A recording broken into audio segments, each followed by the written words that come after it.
Hello, this is Timmy Black, and welcome once again to another episode of The Lives of Contemporary Artists. Now, I just want to go on the record and speak to all my young listeners out there. I have a lot of young listeners, a lot of students, a lot of high school students. For some reason, I don't know why. Anyway, I just want to say to all my young, callow listeners that I fully endorse, Timmy fully endorses, I fully endorse higher education. I'm a big fan of college, and I don't care if the tuition is over $1 million a semester. I want to assure you, it's worth it. First of all, most of my friends are professors, and I would hate to see them out of work. But another reason why I'm such a big advocate of academia is that the alternative to college is what they erroneously call the real world. Let me just tell you something from my own personal experience. Let me just tell you something from my own personal experience. Adulthood is not what it's cracked up to be. Here's the plain truth. Here's the skinny on what you have to look forward to. Here's the thing that they all neglect to tell you when you're growing up. You ready? Having a job sucks. I mean, given the choice of going to class, reading great books, doing extensive research, and pretending that art and culture actually matter. Given the choice of that way of being, that manner of living, and say going to an office and attending meetings where you have to stoically endure the logorrhea of your mediocre colleagues and perform all these meaningless tasks and contriving to justify those tasks to an immediate supervisor. Given that choice, let me tell you, kids, school is a beautiful slice of heaven. And for you rich kids out there, yes, you, the ones who are always unjustly stigmatized for their entitlement, you guys, if you can get away with it,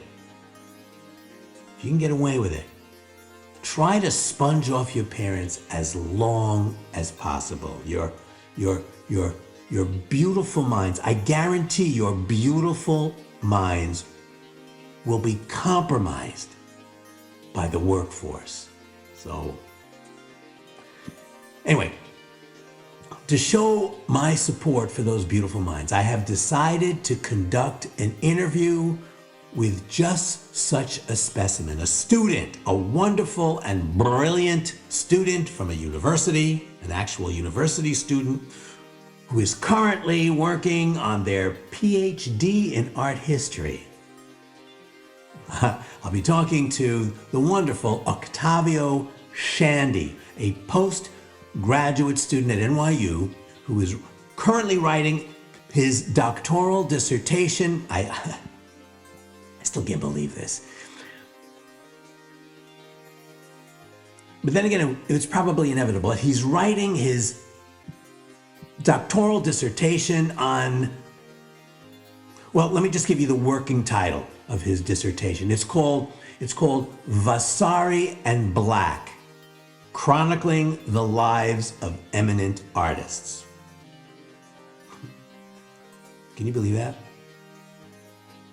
This kid knows more about me than I do. To compare me with the great Giorgio Vasari, I mean, who but a 25-year-old would dare do something as stupid as that? Anyway, Octavio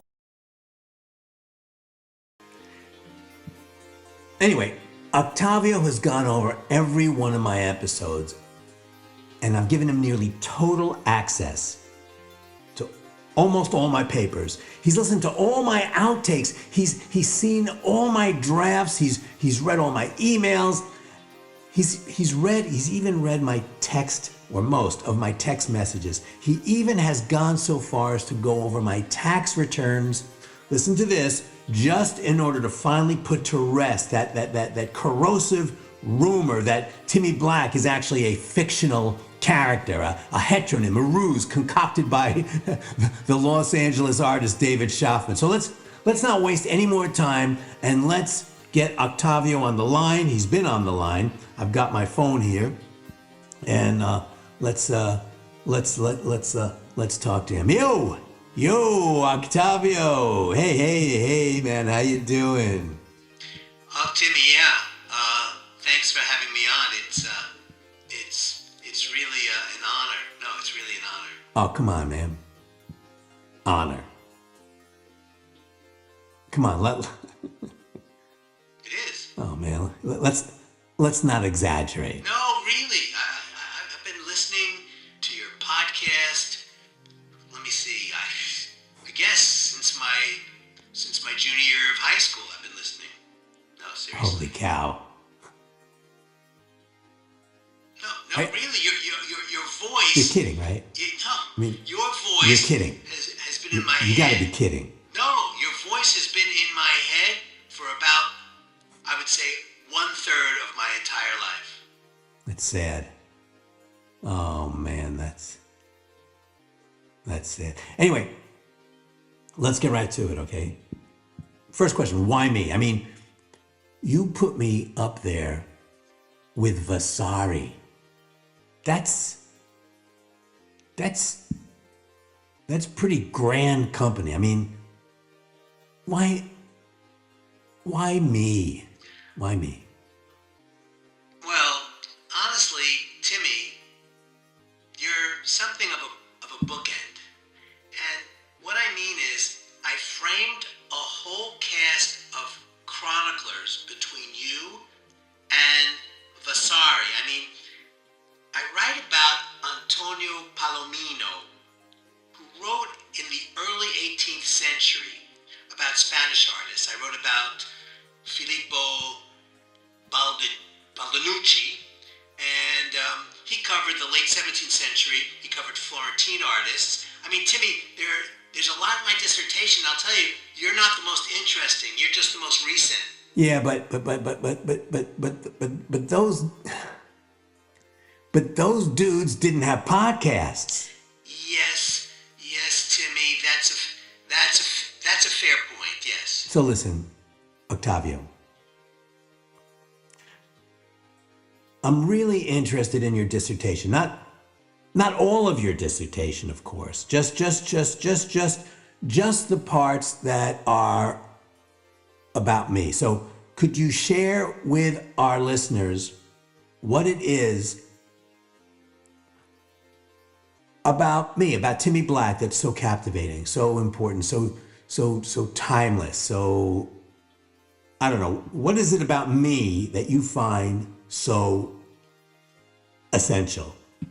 Well, Timmy, to begin with, I think a quality that you share with Palomino and Baldinucci, and I dare say Vasari as well, is that through your individual portraits of various artists of great genius, and through your examination of the political structures of the art world, you have inadvertently shed light on an important philosophical idea.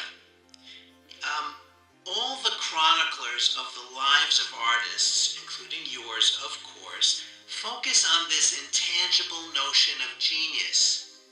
Intangible because, well, like pornography, we may not be able to define it exactly, but we can recognize it when we see it. Now, I know you are a tireless and tiresome critic of social media, so I know you're familiar with this trend of what is called these days experience. I put those in air quotes. The conventional wisdom among marketers is that people with disposable income are tiring a bit from conventional consumption in favor of acquiring this thing that they call experience. This would account for all the Instagram photos of food and beaches and recognizable landmarks in foreign countries and even artworks in museums.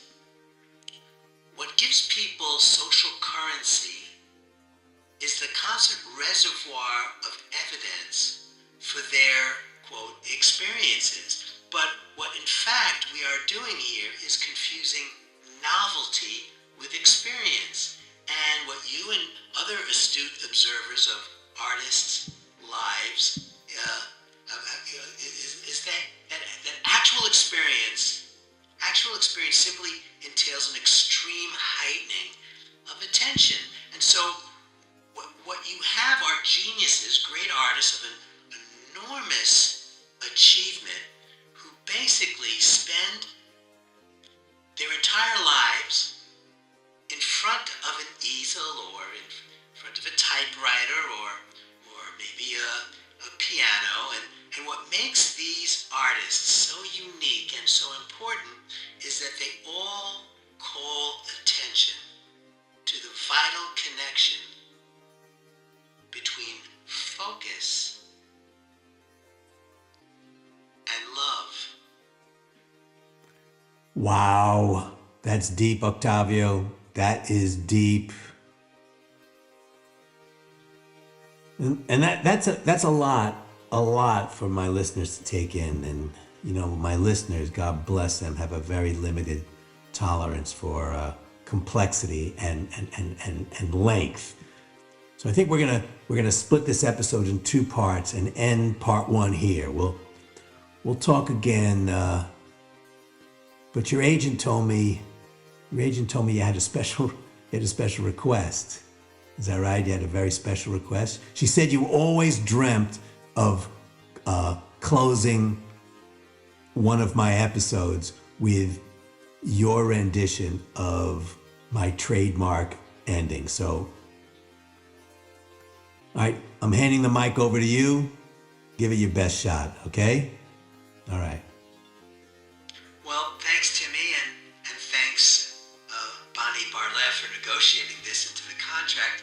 And speaking of which, in one of the most important art historical documents of the 16th century, Benvenuto Cellini wrote extensively on the business of being a sculptor and a goldsmith and the important parts of contracts in the lives of contemporary artists. You like that? Very, very good. Very good. I gotta hand it to you. Okay. All right. Thank you, Timmy. Take care.